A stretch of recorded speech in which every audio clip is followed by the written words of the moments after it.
Our top story this hour, at least 61 people have been reportedly abducted by suspected terrorists who attacked the Buddha community in Kajuru local government area of Kaduna State.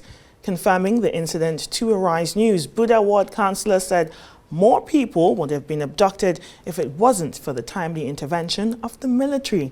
Men, women and children, including a nursing mother of 2 weeks, were among the victims. Officials are yet to comment on the development. This comes 5 days after over 200 school children were kidnapped by armed bandits in Kuriga. Let's cross live now to Kaduna State and speak with Cafra Cairo. He is the former chairman of Kajuru local government area. Mr. Caino, thanks for joining us from Kaduna State. Now, just quickly, can you provide us with the latest updates of the situation in the Buddha community? Thank you, Nkichi. It was a very bad situation. People in Buddha ward community have been living in peace because of the intervention of the security around Kajuru local government. We have a military outpost close to Kajuru ward, which is next to Buddha ward. And then a lot of things have been very peaceful until day before yesterday, night before 12. And the bandits, terrorists came into the community. And like you rightly said, it would have been worse if not for the military intervention. The military came and been exchanging fire for over an hour. It's quite disappointing, very unfortunate that after a very long time people have enjoyed peace, and then at this very moment the terrorists have come attacking again. But right now in the community, I think there's relative peace, but just people have been shocked and they're still trying to come off that trauma. You know, they thought everything was gone and calm, and then suddenly this very incident. But I can tell you right now, people are calm, except for some of the people that are out there. 61 people are still out there. Over 20 people have returned after the incident. We're still praying and hoping that more people will come back home. It's quite unfortunate, but the government is on top of its toes, trying to do all it can to ensure that we'll try to make it easy for people. Mr. Caino, I hear you say over 20 people have now returned. Did they escape or were they rescued? Well, they escaped because the incident when the terrorists came, I think if not for the intervention of the military, like I said, I think a lot of people would have been taken away because, you know, it was a community that everybody was just sleeping calm, didn't expect this to happen. So you know how you're left your guard down, you know, security, everybody's just relaxed and thinking we're all gone past through this, and then suddenly you get hit. So a lot of people were supposed to be taken away. They gathered a lot of people from the community about to move them out of the place. And then fortunately, the military quickly intervened because of their proximity to the community. They came in and exchanged gunfire with the people. And that was what aided and helped a lot of people to escape and then come back. So the people that came back escaped, not being rescued.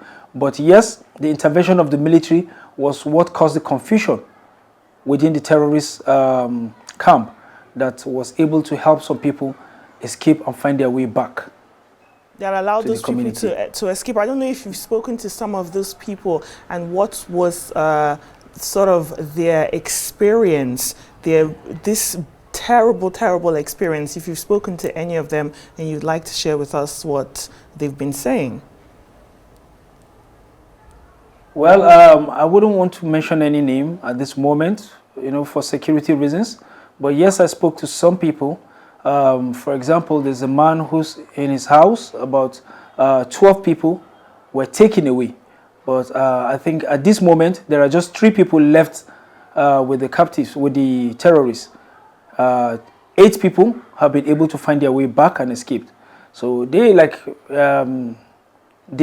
narrated their story, the intervention of the military when they took them away and tried to move them out of the community into the forest. The military came and the exchange of gunfire was what caused a little confusion since it was dark. And then some people were able to find their way, hide in bushes, and then find their way back home. You know, some people decided to come down because even after some people returned, there are a number of people that didn't return until like almost morning, because they had to find a place and hide themselves and then later find their way back home.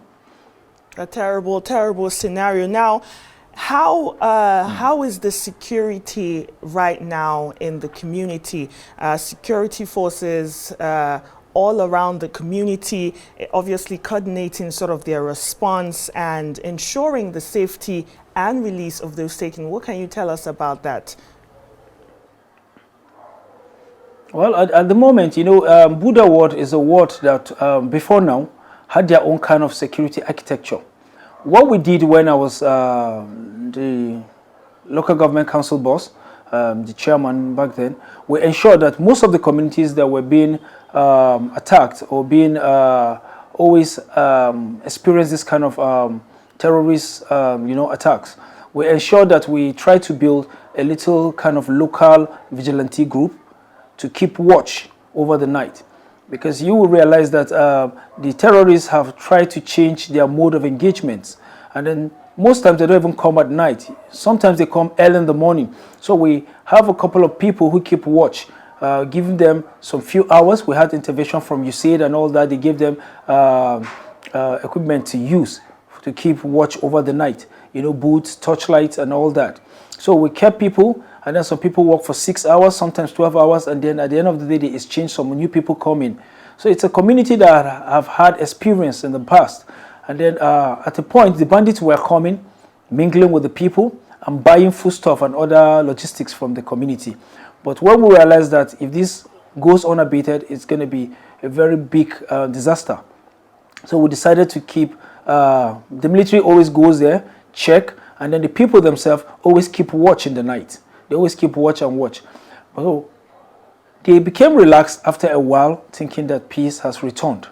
You know, it was a bit relaxed. They were still watchful, but then not like they used to. But recently, like I said, after the attack from yesterday, people are still shocked. They're still trying to overcome the trauma. But at this moment, they've decided to reinvent or reenact or just continue the watch they've been doing. So right now, the community, they are always out watching, but few people, because like I said, a lot of people are still in shock. And then the women and children, some have moved from the community to Kajuru community. Kajuru community is close to Buddha. And then mostly the men are left back there and they've been watching. And security have been tight, security have been coming and be keeping watch. They try to go into the forest and see if there are any other people that they can get and rescue them from the hands of the terrorists. But from information we were hearing this today, in the evening, I called to find out the situation of the community. I heard that from information that the people that were kidnapped have been moved towards Burnangwari. So they are not in Kajuru forest right now. The people that have been kidnapped have been moved towards Burnangwari. That is where they're headed. I don't know if at this moment they've reached their enclave where they intend to keep these people, or they are still going through their journey. But the information we got was they are headed towards Burnangwari. That's what I can say for now. Thank you so much for giving us this update and also enlightening us on some of the community-led initiatives when it comes to protecting the community. It's very, very important. Thank you so much for your contribution, Mr. Caino, former local government chairman of Kajuru local government area.